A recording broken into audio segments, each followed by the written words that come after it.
Good afternoon. I'm Tony Belanger, the city editor with the Victoria Advocate, and with me to my left is...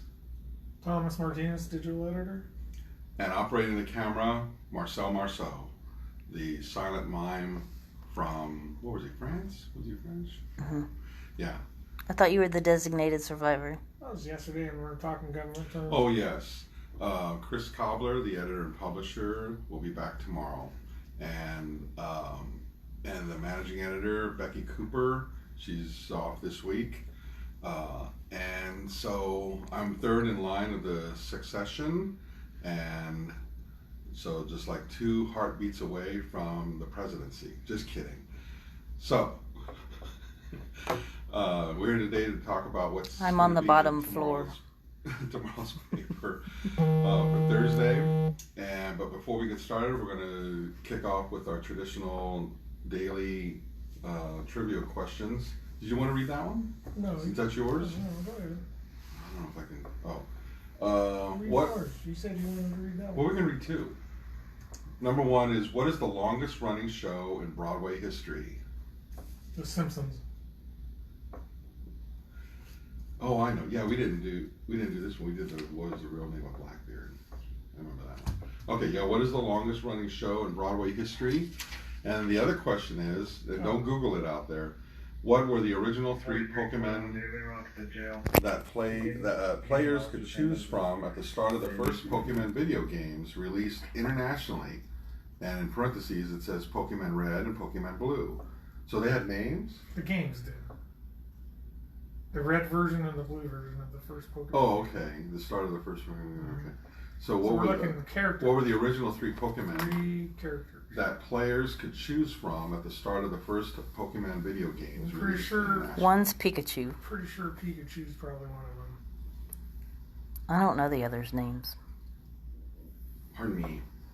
Okay. Well, we'll let everyone mull over that in our legions of viewers, right? 6. Yay. 7. All right. So for tomorrow's paper, we have a story by 4. Morgan Theophil, our government reporter, city county government reporter, about an update on the Placido Benavides construction project. I believe it was a $9.2 million project. It started in December and is about halfway done now. And the road, I think it's up north in sort of the north east quadrant of the city that will connect Navarro to Salem, is it? Yeah. We'll take a wide swing around. Anyway, we'll have a map.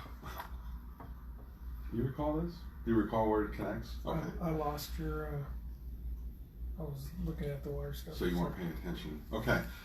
Well, that's going to be on the front page tomorrow, along with another story that UHB and the city have finally ironed out the long-awaited, long-delayed, numerous times, multiple times, the Ben Wilson improvement project, where the city is relinquishing responsibility of that street to UHB, which is then going to make many improvements, turn it into sort of a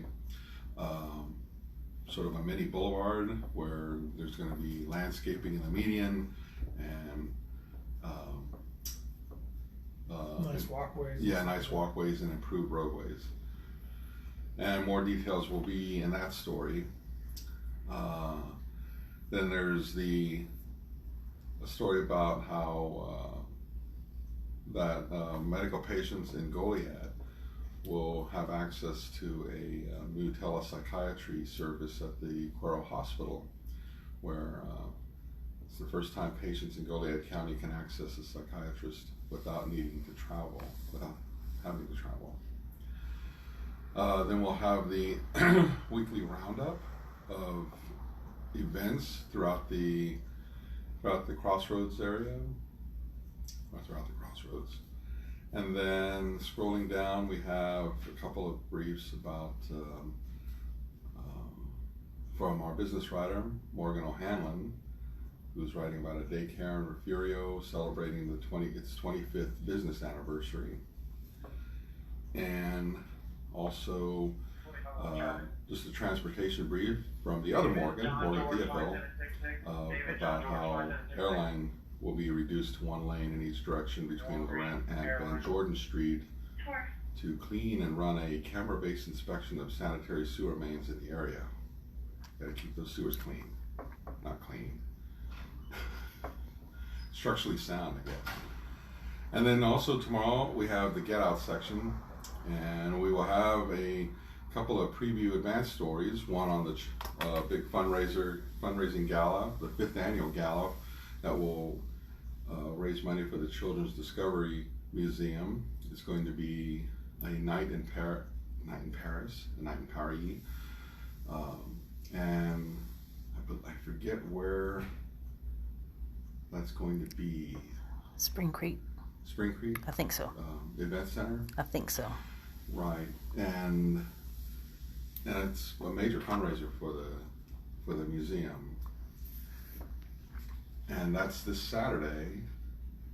No, excuse me, that's on the 12th, September 12th. This Saturday is the other story to Get Out concerning 5 Points Museum of Contemporary Art. They're hosting a new exhibit is opening by Corpus Christi lowrider artist, the Liao Brothers, Lowrider Excellence, the Liao Brothers, L-E-A-L, when you say that, Liao. Mm-hmm.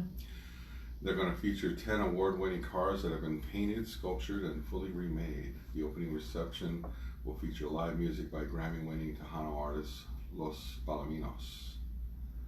Wow. You gonna go out there and Maybe. get loaded? Anyway, have a good time. Test out the cars. Look at the cars, yeah. Mm-hmm. I want to make my truck a lowrider. Oh, really? Yeah. I like Sherry could get in it. It's so damn high. Does she use a step ladder or stool? She complains, so that's why we drive her car most of the time. I think there's a strategy there. All right, switching to sports. Did you want to? Yes, in sports.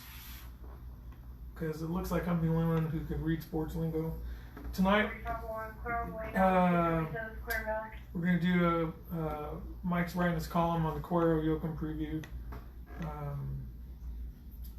The long-time rivalry between those two schools. So that's going to be the major sports thing. However, the Dallas Cowboys and Ezekiel Elliott reached a 6-year, $90 million extension that will have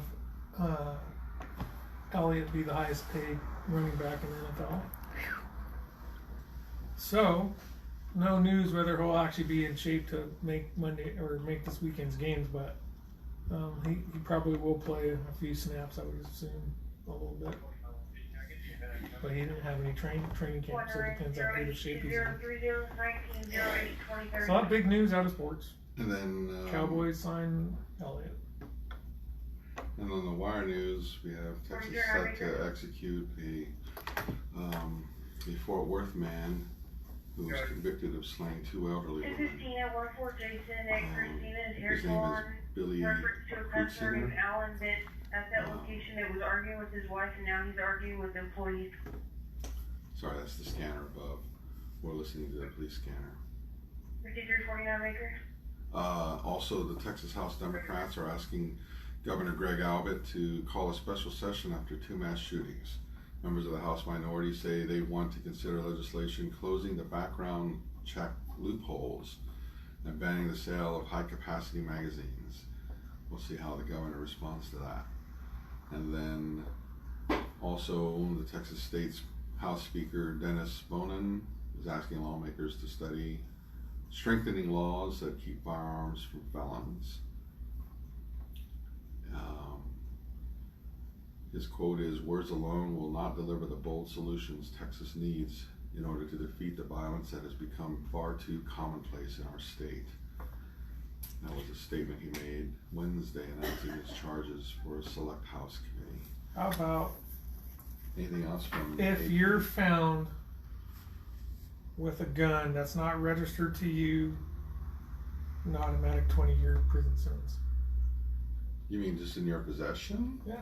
And if it's not legally registered to you, you're going to jail. Well, what if I'm just looking at it, if you're like, hey, look at this, I bought a new gun, and the moment I hold it, But there'd am I be breaking that paperwork. law? There'd be paperwork involved. You'd at least be able to show I just bought this gun today. What if you bought it from someone else? And I think they should ban private party sales. That's the bigger part of it. Ooh, that's big, bold step. Hey, something needs to happen. Well, Anyway, yeah, there's an interesting story on AP News. uh-huh. Michigan moves to become the first state to ban e-cigarette sales. Really? So, is e-cigarette the same thing as vaping? That's it's all related? I thought after last week's or the week before's report on how now they're tracking some dangers to vaping and stuff that was pretty interesting. They are just out and out banning e-cigarettes sales? They're moving to become the first state to ban flavored e-cigarettes. Let's see what it says. Michigan Governor Richard Whitmer moved Wednesday to make her state the first to ban flavored electronic cigarettes, accusing companies of using candy flavors and deceptive advertising to hook children on nicotine. Right now, companies selling vapor products are using candy flavors to hook children and misleading claims to promote the belief that those products are safe. That ends today, Whitmer said in the written statement. So they're No more flavored cigarettes. So just to qualify this, is not all e-cigarettes, it's just candy flavored e-cigarettes. Just flavored Or e-cigarettes. just any flavored e-cigarettes? Mm-hmm. Like cherry or strawberry cigarettes? Exactly. Or some of those smell really nice. I've been in bars where I'm like, where's that cinnamon flavor smell coming from? What's that guy over there? Whatever. This shameless attempt at backdoor prohibition will close down several hundred Michigan small businesses that can send tons of thousands of ex-smokers back to the deadly combustible cigarettes. That's according to the American Vaping Association, which I didn't even know there was such a thing. Michigan is going to... just talking Yeah, we were just talking about Michigan? Yeah. They're banning flavored e-cigarettes, right? Mm-hmm. Am I allowed to vape in here? Sure. Are you, is that flavored? Watermelon. Is it? That's going to be illegal Yeah. in Michigan. But wait a minute, this would be the sale, though. It's not possession of, right? True. I mean, that's like one step from possession. Mm-hmm. And no, you shouldn't be smoking inside. It's a baby step. I thought you were drinking equals out of. So you only do e-cigarettes and not the real things anymore, right? Well, how long have you been? Did you ever About do a the year real now? things? Yeah, I Mhm. smoked for 10 years. When I first started here, she smoked like a chimney. At your desk? No. She Right, When you would- back first when started she first down, started. yeah, we could she smoke would- in here. And Wow. And when she stopped, it took about 2 years, I think, but every now and then she would be like, "Man, I need a cigarette." I just went to lunch and I smelled somebody would smoke on them. I still smell, when I smell cigarette smoke, I'm like, that smells pretty good. Hey, Yeah. would you, I smell it now, and I'm If like, that there is is- fucking nasty. if there are all this stuff that, I didn't say that. Potty mouth. all this e-cigarette stuff now, when you quit, then would you have probably transitioned? I did. I tried it for a little bit, but Oh, it was around back then. I don't remember how long. The No. thing about these, though, is like you can go to any gas station and get this. This is $20. Mm. And like just one of these things, this is like a whole pack of cigarettes. Mhm. That thing on your left hand, Mm-hmm. Or- And I like how it's like a little USB thing. does it last This like will last 20 me 2 cigarettes? weeks. 2 weeks? Wow, $20 every 2 weeks. Huh? So you've not smoked since I get for 3 how of these long for now? $14. long Oh, time. three? Really? And you Oh, have no because you had to desire? pay for it. And if you Part smell of it, the It's nasty. really? So you're completely over it. Good for you. Mhm. But yeah, when I first walked What here, good for me? well, you're You're still transitioning. hooked, man. Oh, yeah, but I'm not gonna get cancer. How do you know what you're Well, gonna get? hey, have you It's not read like the that, have you read the latest some recent stories about kids who were they had severe lung problems. One of them was near death. There's two big cases now in the media. To me, though, that's nowhere near the danger of the millions of people succumbing to lung cancer in the United States, year after year, if a few kids who aren't even supposed to be doing this anyway are doing it, But I it's don't still think no that's, guarantee. I like lost nowhere near the problem of mass cancer. I lost a Yeah. sister to lung cancer, and she never smoked. So you never know. But it spread. It was in her mouth initially, and then it spread to her lungs. And that's what claimed her. But cancer, it will just happen. I saw that. If you need it, go ahead. All right. You need it? Yeah, I just noticed it. You Okay. have it if you need it. Alrighty. So that is tomorrow's lineup. We probably lost some viewers. That was Pardon a us. special guest star, John That was John Wilcox. Wilcox. Public safety reporter, courts reporter, all kinds of good stuff he produces. Okay, so what were the original 3 Pokemon that players could choose from at the start of the first Pokemon video games released internationally? Any guesses? Pikachu, Don Corleone, Charmander, the Oh, yeah. fire type, Squirtle, the water type, and We were wrong. We Bulbasaur, suck. the grass Bulbasaur, type. I should yeah. have known Balthazar. That's the only other one I know. Later, Pokemon Yellow was released, allowing players to start the game with the electric type Pikachu. Pikachu. Okay, and what is the longest running show in Broadway history? I'm going Any to guesses say Cats. Cats. No, you know what I think it is? I think it's a chorus line. Because you already know. You've been No. looking that up for days. No, it's been called that. Ready? Oh my God. It surpassed it's Andrew Lloyd Webber's The Phantom of the Opera. It opened on Broadway in 1988 and has been going strong ever since. Oh, I guess it's the longest running show. That's it. Does that mean consecutively running? Yes, continuously running. Continuously. No breaks. I guess they're still performing that on Broadway. What happened? This chair's broken. This one? No, this one. Oh, Oh, it has? Where that arm comes down in the thing, yeah, pinch the heck out of me. well, don't break it anymore. The county's going to be mad. Okay, so we're going to sign off Maybe they should come and clean up some weeds then. and say adios, and we will be back tomorrow about the same time, 1:15. So until then, feel free to call the newsroom and ask Tom Martinez about anything under the sun at 361-574-1222. Bios. Vaya con Dios. Yes.